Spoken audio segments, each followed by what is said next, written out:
धनु लग्न Sagittarius ascendant जून 2026 का महीना कैसे स्पेशल रहने वाला है, सावधानी बरतनी है या फाइनेंशियल गेन्स यहाँ दिख रहा है, जॉब प्रमोशंस होंगे या आपको बैकफुट पे रहना है, बिजनेस में एक्सपेंशन है या फिर वहाँ भी आपको बैकफुट पे रहना है, हेल्थ में क्या उतार चढ़ाव हैं, इन सारी बातों को इस वीडियो में चल के डिटेल में देखते हैं। लेकिन वीडियो को गौर से आखिरी तक देखना इसलिए ज़रूरी है क्योंकि हर पक्ष में, हर डिपार्टमेंट, क्षेत्र ऑफ लाइफ जो आपका है उसमें डेट्स अलग अलग हैं। अब ऐसा नहीं होता है कि आपके फाइनेंशियल भी ऊपर जा रहे हैं, प्रोफेशनल भी ऊपर जा रहे हैं, हेल्थ भी बहुत अच्छा रह रहा है। कई बार चीज़ें ऐसे टैली नहीं करती है, यानी अलग अलग डिपार्टमेंट्स के, यानी आपके क्षेत्रों के, लाइफ के जो क्षेत्र हैं फाइनेंस के, हेल्थ के, उसके अलग अलग डेट्स होते हैं, जिसके लिए आपको वीडियो गौर से लास्ट तक, आखिरी तक देखना चाहिए। तो शुरुआत में देखते हैं कि काल सर्प दोष जून के महीने में बन रहा है। अब आप बहुत सारे ज्योतिषों का देखेंगे वीडियो जून के महीने में कि काल सर्प दोष बन रहा है तो क्या यहाँ बच के रहना है। तो बहुत ज़्यादा घबराने की ज़रूरत नहीं है क्योंकि ये एक गोचर का संजोग है, यानी काल सर्प दोष जो बन रहा है वो राहु केतु के एक्सिस 180 डिग्री एक तरफ, सारे ग्रह 180 डिग्री के अंदर आ रहे हैं।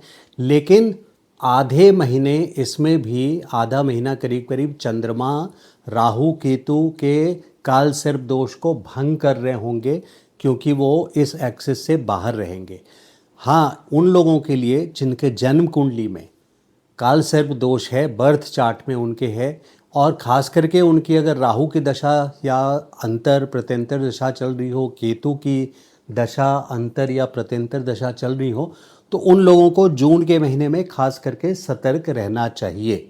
बाकी लोगों के लिए देखिए, जैसा मैंने बताया, बहुत ज़्यादा घबराने की ज़रूरत नहीं है, ये एक टेम्पररी फेज़ है, इस बात को आप ध्यान रखें। और बाकी क्षेत्रों पे जो मैं आपके साथ शेयर कर रहा हूँ ग्रहों के पोजीशन के हिसाब से प्रेडिक्शन, भविष्यवाणी, उसको गौर से सुने, एक ओपिनियन पहले से बना के दिमाग में मत बिठा लीजिएगा। तो जनरल ऑब्जर्वेशंस की ओर चलते हैं। नमस्कार, वीडियो को डिटेल में लास्ट तक देखिए। जनरल ऑब्जर्वेशंस यानी एक मोटे तौर पे पूरे महीना का कैसा रहेगा वो चल के देखते हैं। इसमें एक सबसे शुभ, वैसे तो शुभ है, लेकिन आप लोगों के लिए यहाँ सचेत रहने वाला बृहस्पति का जो गोचर है आपके कुंडली में वो अष्टम स्थान पे है। शुभ इसलिए बोला मैंने क्योंकि बृहस्पति का गोचर कर्क राशि में है, यानी अपने एक्सॉल्टेशन साइन में है, जो कि बेस्ट साइन होता है।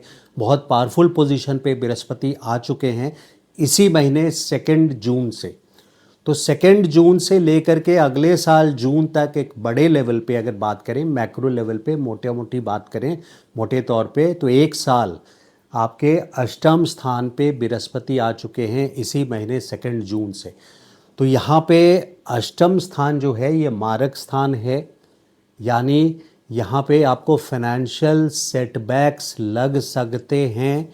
आप बहुत बड़ी बड़ी प्लानिंग करके, जैसे कोई नया बिज़नेस स्टार्ट करना हो, बिज़नेस एक्सपेंशन करना हो, जॉब चेंज करना हो, तो बहुत सोच समझ करके कीजिएगा क्योंकि बृहस्पति अष्टम में शुभ फल नहीं देंगे, यानी पॉजिटिव और सक्सेस की ओर नहीं ले जाएंगे। हालांकि बहुत बुरी सिचुएशन नहीं देख रहा हूँ मैं, क्योंकि एग्जॉल्टेशन राशि में है, उच्च राशि में है बृहस्पति, तो यहाँ पे आपके लिए बहुत ज़्यादा डैमेजिंग नहीं करेंगे। लेकिन अपने तरफ से आप रिस्क नहीं लीजिएगा। ये पूरे साल का एक बहुत बड़े ग्रहों में गोचर, शनि, राहु, केतु और बृहस्पति में बड़े ग्रहों का जो गोचर है वो बृहस्पति का गोचर 2 जून से आपके अष्टम स्थान पे आए हैं। तो फाइनेंशियली सबसे पहला पॉइंट मैंने लिखा है, फाइनेंशियल डिसीजंस में केयरफुल रहने के लिए। लेकिन वहीं पे इस एक साल में अब सबसे पहले बृहस्पति के पोजीशन को देखना ज़रूरी है। ये पूरे एक साल के लिए कुछ प्रॉमिसेस लेकर आए हैं, कुछ तय करके आएंगे कि आपके साथ आपको क्या क्या करवाएंगे, क्या देंगे। तो यहाँ बेनिफिट्स भी हैं। यहाँ जो अच्छी चीज़ें हैं वो ये है कि यहाँ से इनके 9th दृष्टि आपके चतुर्थ स्थान पे पड़ रहा है, यानी रियल स्टेट से रिलेटेड, जो भी इनहेरिटेंस से रिलेटेड, विरासत से संबंधित जो भी डिसीजंस हैं उसमें आपको इस पर्टिकुलर 1 ईयर में सफलता मिलेगी, सक्सेस मिलेगी। आप इनहेरिटेंस मैटर्स में यानी विरासत से रिलेटेड कोई कोर्ट केसेस अगर चल रहा है तो इस पर्टिकुलर 1 ईयर में जून 2026 से जून 2027 तक आपको उसमें सफलता, उस कोर्ट केस में सफलता ज़रूर मिलेगी। और ज़रूरी नहीं है कि कोर्ट केस ही हो रहा हो, अगर विरासत संबंधित आपके भाइयों के बीच में भी कोई ऐसी बातें चल रही है या भाई बहनों के बीच में भी ऐसी बातें चल रही है या कहीं और लीगल मैटर से परेशानी आ रही है, तो बृहस्पति की दृष्टि, नवी दृष्टि चतुर्थ स्थान पे यहाँ पे इनहेरिटेंस मैटर्स के लिए, आपके लिए, विरासत के लिए सक्सेस लेकर के आए हैं। जो लोग सिद्धि वगैरह करते हैं, डीप रिसर्च सब्जेक्ट्स करते हैं, सिद्धि करते हैं, सिद्धि या तंत्र के लाइन में है जिसको ओकल्ट साइंसेस बोला गया है, या फिर जो लोग पीएचडी कर रहे हैं, रिसर्च सब्जेक्ट्स में हायर स्टडीज़ कर रहे हैं, उनके लिए बृहस्पति का ये गोचर 1 साल का काफ़ी अच्छा रहेगा। जिन लोगों को डेथ, भगवान न करे, लेकिन डेथ रिलेटेड इंश्योरेंस के मैटर्स अगर पेंडिंग हैं और इंश्योरेंस सेटलमेंट नहीं कर रहा है, तो ये पर्टिकुलर 1 ईयर 2 जून से लेके अगले साल जून तक बृहस्पति का गोचर 8th हाउस से रिलेटेड यानी डेथ से संबंधित जो बेनिफिट्स हैं वो इस 1 साल में आपको यहाँ पे सक्सेसफुल करेंगे, यानी इंश्योरेंस से बेनिफिट आपको कराएंगे डेथ से संबंधित जो होगा। जो क्रोनिक डिजीज़ के पेशेंट्स हैं यानी लंबी बीमारियों से जो सफ़र कर रहे हैं पहले से, बढ़ती उम्र है या फिर कम उम्र में भी कुछ ऐसी बीमारियां जो लंबी चलती है, गठिया जैसी बीमारी है, वन ऑफ द, या सोरियासिस है, कुछ भी ऐसा है, तो उन लोगों को यहाँ पे खास करके देखिए सचेत रहने की ज़रूरत है। खास करके अगर आपके बर्थ चार्ट में, जन्म कुंडली में, अगर आपके यहाँ पे एक एग्जाम्पल दे रहा हूँ कि केतु है आपके जन्म कुंडली में और बृहस्पति का गोचर केतु के ऊपर होगा आपके जन्म कुंडली में, तो फिर यहाँ पे बीमारी को यानी क्रोनिक डिजीज़ को, लंबी बीमारियों को यहाँ बृहस्पति बढ़ाएंगे। इसलिए इस पर्टिकुलर 1 साल में हेल्थ को मॉनिटर करें, मेडिकल एडवाइजेस को डिले ना करें, टाले ना, टाइम पे मेडिकल कंसल्टेशंस लें और यहाँ पे हो सके तो एलोपैथी के साथ साथ जो ऑल्टरनेटिव मेडिसिन्स होता है जैसे होम्योपैथी है, आयुर्वेद है, नेचुरल हीलिंग की चीज़ें हैं, सपोर्ट में उन चीज़ों को भी अडेप्ट करें, उन चीज़ों से आपको फ़ायदा भी मिलेगा। मैं ये नहीं बोल रहा कि आप एलोपैथ से स्विच करके जो करंट मेडिकेशन है उससे स्विच कर जाएं टोटली, मैं इसकी राय नहीं देता। मैं ये बोल रहा हूँ कि आप सपोर्टिंग में होम्योपैथी पैरेलली साथ में आप शुरू कर सकते हैं। अब बृहस्पति का यहाँ एक अच्छा गेन ये है कि अष्टम भाव जो है यहाँ से सडन गेन मिलता है, यानी अचानक से लाभ मिलता है। ये बहुत रहस्यमयी जगह है। 8th हाउस मिस्ट्री का हाउस है। अगर मैं आपको अमिताभ बच्चन की कुंडली पे ले जाऊं तो उनके जन्म कुंडली में 4 ग्रह यहाँ अष्टम स्थान पे है। तो बृहस्पति या शनि, मैंने ऐसे बहुत सारे केसेस में देखा है कि जब अष्टम से ट्रांजिट कर रहे होते हैं, गोचर गुजर रहे होते हैं, तो उस समय अचानक से कोई बड़ा लाभ होता है, बहुत बड़ा बेनिफिट मिलने के, सडन गेन का घर भी अष्टम स्थान पे है। तो ये एक बड़ा गोचर है जो इसी महीने शुरुआत हुई है जिसकी 2 जून से, इसलिए मैंने इतनी सारी बातें बृहस्पति से रिलेटेड किया सो दैट आप उसकी प्लानिंग उस हिसाब से कर सकें। अब जनरल ऑब्जर्वेशन में जून के महीने में खास क्या है, तो 21 जून तक, बल्कि 22 जून तक यहाँ बुध आपके सप्तम स्थान पे है। तो पब्लिक इमेज जो है आपकी या मासेस का जो साथ आपको मिलेगा, मासेस यानी अगर ऑफिस में जॉब करते हैं तो जो बाकी वर्कर्स हैं, स्टाफ है, बिजनेस करते हैं तो आपके साथ जो वर्कर्स हैं उन लोगों का आपको साथ मिलेगा। शनि की दृष्टि पहले से कर्म स्थान पे है जो मासेस को रूल करता है।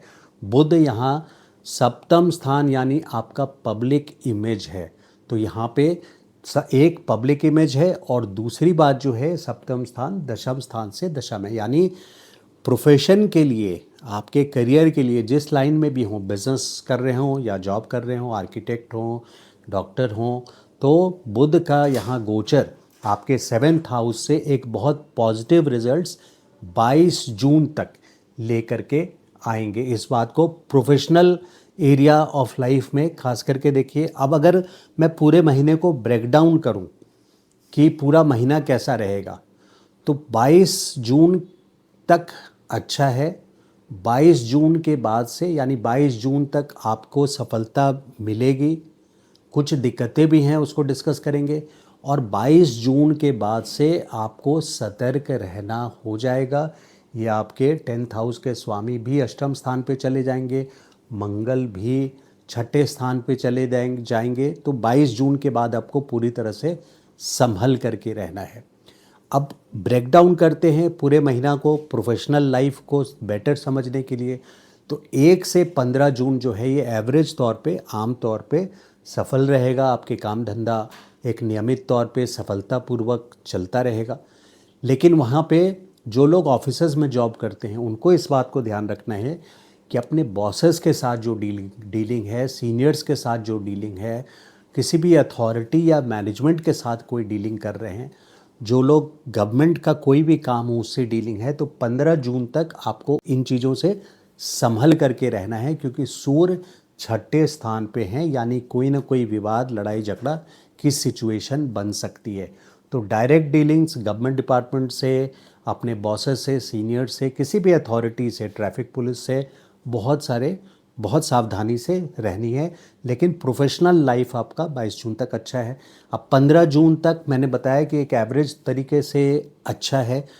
15 जून से लेके 22 जून तक ये पूरे महीना का बेस्ट टाइम है, करीब 1 वीक। ये जो है ये इसलिए प्रोफेशनल लाइफ के लिए बेस्ट है क्योंकि सूर्य 7म स्थान पे बुध आदित्य योग बनाएंगे बुध के साथ। यहाँ भद्र योग पहले से बन रहा है, यानी बुध जो हैं अपनी ही राशि में केंद्र में है। तो भद्र एक पंच महापुरुष योग है, जो एक पावरफुल पोजीशन है बुध की। ये प्रोफेशन के स्वामी हैं। तो वहाँ आदित्य योग भी, बुध आदित्य योग भी सूर्य के साथ बन जाएगा 15 से 22 तक। तो ये और अच्छा समय है। 15 से 22 तक ये स्पेशल वीक है। लेकिन मेरी ये राय रहेगी कि आप 22 तक अपने जो भी इम्पोर्टेंट काम है उसको ज़रूर वाइंड अप कर लें। स्पेशल मीटिंग्स जो है, इम्पॉर्टेंट मीटिंग्स है, बड़े डील्स के लिए आपको बात करनी है, बिज़नेस हो या जॉब हो या कोई भी कॉन्ट्रैक्ट आपको लेना है, आर्किटेक्ट है या कोई भी आप प्रोफेशन में है, तो 22 जून तक उसको ज़रूर पूरा कर लें। 22 जून के बाद फिर यही बुध आपके अष्टम स्थान पे चले जाएंगे, मंगल भी यहाँ आपके 6ठे स्थान पे चले जाएंगे। तो ये एक नेगेटिव फेज़ 22 जून के बाद स्टार्ट होगा। अब फाइनेंस के लिए देखें तो फाइनेंस यानी पैसे का आना, देखिए बहुत डायरेक्ट पैसे का आना, कोई बहुत बड़ा गेन इस पर्टिकुलर यानी फ़ायदा इस पर्टिकुलर जून के महीने में नज़र नहीं आ रहा है। लेकिन फिर भी 22 जून तक यहाँ पे बुध वेल प्लेस्ड हैं, मंगल भी अपनी ही राशि में हैं। तो 22 जून तक मैं फेवरेबल रिजल्ट्स देख रहा हूँ फाइनेंशियली। लेकिन फाइनेंशियल ग्राफ को बड़े तौर पे फॉलो करने के लिए यानी लंबे टाइम के लिए आपको जो बात समझनी ज़रूरी थी वो मैंने आपको वीडियो के शुरुआत में ही बताया है कि बृहस्पति अष्टम स्थान पे गए हैं। अब आप बोलेंगे कि एक तरफ आप बोल रहे हैं कि अचानक से बृहस्पति फ़ायदा दे सकते हैं अष्टम स्थान पे, बिल्कुल दे सकते हैं। दूसरी तरफ आप बोलेंगे कि मैंने बोला है कि आप सचेत रहिए, बिल्कुल बोला है। तो आप अपने तरफ से सचेत रहिए, अपने तरफ से रिस्क मत लीजिए। और जो सडन गेन होगा वो आपके प्लानिंग से नहीं होगा। ये सडन गेन प्लान्ड गेन नहीं है कि आपने योजना बनाई और उसके तहत आपको सफलता मिली। ये वो नहीं है अचानक से अनायास किसी अन्य सोर्स से, कहीं से, जहाँ से आप पहले से आंकेंगे नहीं, यानी जहाँ पहले से आपने अंदाज़ा नहीं लगाया होगा, ऐसे जो जगह से आपको जून 2026 से जून 2027 में फ़ायदा मिलेगा। लेकिन काफ़ी अच्छा फ़ायदा मिलेगा। लेकिन आप अपने तरफ से अपनी प्लानिंग में फाइनेंशियली एहतियात ज़रूर बदलिएगा। मैंने देखा है, क्योंकि यहाँ से बृहस्पति अच्छे गेंस भी दे देते हैं, लेकिन आप रिस्क अपनी तरफ से मत लें। तो फाइनेंशियली 22 जून तक मैं फिर भी एक फेवरेबल रिजल्ट देख रहा हूँ। हेल्थ से रिलेटेड मैं इस पूरे महीने ही छठा भाव और अष्टम भाव को एक्टिव देख रहा हूँ। तो यहाँ पे हेल्थ से संबंधित खास करके 15 जून तक की अगर बात करूँ तो 15 जून तक सूर्य का गोचर यहाँ पर आपके भाग्य के स्वामी है, सूर्य का गोचर है। तो जो लोग हार्ट से रिलेटेड प्रॉब्लम्स में हैं या हार्ट ससेप्टेबल भी हैं, प्रोन हैं, उनके लिए यहाँ पे केयरफुल रहना होता है। अगर यहाँ पे आपके मंगल हैं, मैं एक बात बता रहा हूँ, आपके पंचमेश हैं, हार्ट का कारक आपके पंचम भाव है, मंगल हैं और शनि भी साथ में हैं। जिन लोगों के जन्म कुंडली में मंगल और शनि अगर साथ में है छठे भाव में और सूर्य का गोचर हो रहा है, वो लोग 100% सतर्क रहें 15 जून तक। तो गोचर को जो मैं ये गोचर का वीडियो बना रहा हूँ, चाहे कोई भी ज्योतिष बनाते हैं, आप वीडियो देखते हैं, उसको अपनी जन्म कुंडली पे कैसे डाल के सही तरीके से समझ सकें, उसको बेहतर समझने के लिए मैंने एक वीडियो कुछ ही दिन पहले, एक सप्ताह पहले अपने चैनल पे डाला है कि transits on birth chart, how to read transits on birth chart, मतलब गोचर को अपनी जन्म कुंडली पे डाल के कैसे समझें। उस वीडियो को आप देख लेंगे तो उससे आपको आगे जितने वीडियोस देखते हैं आप गोचर मंथली प्रिडिक्शन के किसी के भी, उसमें आपको काफ़ी क्लैरिटी यानी आपका दृष्टिकोण क्लियर होगा, समझने में आसानी होगी। तो हेल्थ रिलेटेड मैं देख रहा हूँ कि 15 जून तक, और फिर मंगल भी 22 जून से 21 जून से मंगल भी 2 अगस्त तक, यानी जून 21 से फिर 6th हाउस फिर एक्टिव है। शुक्र यहाँ 8 जून से ही 4 जुलाई तक अष्टम भाव में है। अब क्या क्या रिलेटेड हो सकता है, ये थ्रोट से रिलेटेड, चेस्ट से रिलेटेड, जिनको लंबी क्रोनिक बीमारियां हैं उनके लिए यहाँ जून का मंथ में खास करके केयरफुल रहने की सिचुएशन आ जाती है। चेस्ट है, एक्सटर्नल सेक्सुअल ऑर्गन्स हैं, 8th हाउस जो होता है ये एक्सटर्नल सेक्सुअल ऑर्गन्स होता है। इससे रिलेटेड आपको जैसे प्रोस्टेट है फॉर एग्जांपल, या कोई भी बीमारी एक्सटर्नल सेक्सुअल ऑर्गन से है उससे रिलेटेड आपको, ये हेडेक है, माइग्रेन से रिलेटेड, इन चीज़ों से आपको खास करके सतर्क रहना है। तो बी अलर्ट। ओवरऑल यहाँ पे मैं परेशानी जून के महीने में ऑन एंड ऑफ देख रहा हूँ, तो अलर्ट रहिएगा। स्टॉक मार्केट से संबंधित देखिए 21 जून तक ये टेम्पररी लाभ ज़रूर है, काफ़ी अच्छा लाभ दिख सकता है स्टॉक मार्केट में आपको, क्योंकि मंगल अपनी ही राशि में 21 जून तक है। तो स्टॉक मार्केट में आपको निश्चित तौर से लाभ मिलेगा, लेकिन उसके बेसिस पे आप कोई बहुत बड़ा स्टेप ना लें। बृहस्पति अष्टम में गया है, जिसके लिए मैंने काफ़ी समय इस वीडियो में लगाया है समझाने के लिए अपनी दृष्टिकोण। अष्टम भाव में ज्योतिष में अच्छे फल नहीं मिलते हैं। तो 21 जून तक मंगल स्टॉक मार्केट में आपको फ़ायदा ज़रूर देंगे, बट ये टेम्पररी मान के चलिए ना। और आफ्टर दैट यानी उसके बाद फिर पंचम के स्वामी अष्टम में आ जाएंगे 2 अगस्त तक। तो वहाँ पे 21 जून से लेकर के 2 अगस्त तक मैं बिल्कुल फेवरेबल नहीं मान रहा हूँ स्टॉक मार्केट में भी। अब देखिए जो स्टूडेंट्स हैं, स्टूडेंट्स के लिए भी 21 जून तक ये मंथ काफ़ी अच्छा रहने वाला है। जो रिसर्च सब्जेक्ट्स कर रहे हैं, पीएचडी कर रहे हैं, एमफिल वगैरह कर रहे हैं, उनके लिए ये 8th हाउस अभी जुपिटर ट्रांजिट है, तो उनके लिए बहुत अच्छा रहेगा स्टूडेंट्स के लिए 21 जून तक। स्पेशली जिनके बच्चे हैं उनको अपने बच्चों के तरफ से कोई ना कोई एक काफ़ी अच्छा सक्सेस का न्यूज़ ज़रूर मिलेगा, क्योंकि मंगल अपनी राशि में यहाँ पे 21 जून तक है। मैरिड लाइफ में 22 जून तक मैं यहाँ पे अच्छी बॉन्डिंग देख रहा हूँ। यहाँ भद्र योग बन रहा है 22 जून तक।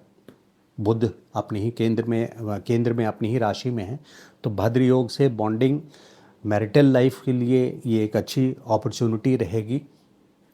और रेमेडी में बृहस्पति के लिए मैं खास करके बोलूँगा, और बृहस्पति और केतु भाग्य स्थान पर हैं, तो रेमेडी में ये बहुत इम्पॉर्टेंट हो जाता है कि विष्णु सहस्त्र नाम का पाठ आप लोग यूट्यूब पे लगा करके ज़रूर सुने। मैं ऐसा नहीं बोलता कि हो सके तो आप हवन ज़रूर करवाइए, विष्णु सहस्त्र नाम का पाठ करवा करके 5 बार पाठ विष्णु सहस्त्र नाम का पाठ हो, उसके बाद हवन हो।